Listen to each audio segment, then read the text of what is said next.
Hi, it's Lynn, and welcome to another Persuasion Byte, bite-sized tips on persuasion that you can use right away.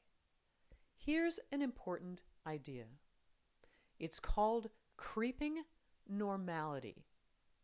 It was a term created by American scientist and author Jared Diamond. And his idea is you can introduce small changes over time, and that these can lead to big changes that if you tried to introduce in one step or quickly, people would object to. And Diamond used the example of Easter Island off the coast of Chile. It's the one with the giant statues of the faces called the Moais. Once upon a time, the island was filled with palm trees, and the natives began slowly to cut them down. And one day, of course, a native cut down the final palm tree, and no one objected. What had happened is that over time, the idea of not having palm trees on the island became accepted. So when the last one was gone, it was no big deal.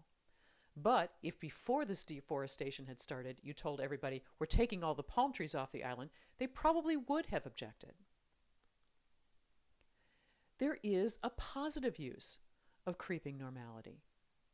If you're leading change, a new strategic direction for the company, if you did things one way on Monday and then on Tuesday required everybody to do things totally differently, you'd get lots of blowback.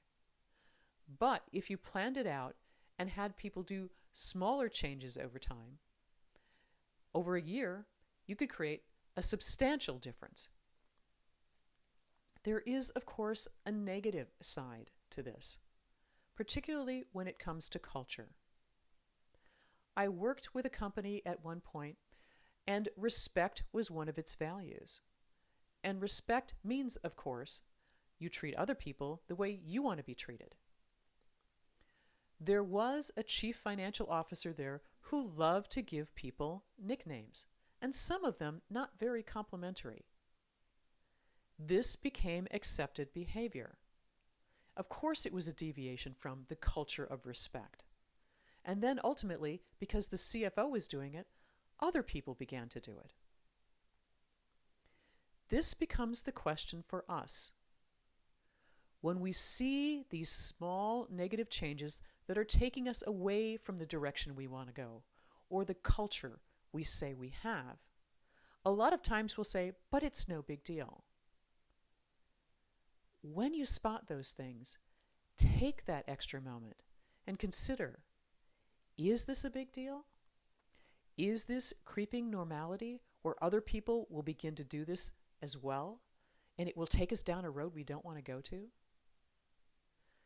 Don't be silent when something truly matters just because it seems small. Raise the issue and become the most persuasive person in the room when it comes to saving and preserving your culture. Thanks for watching.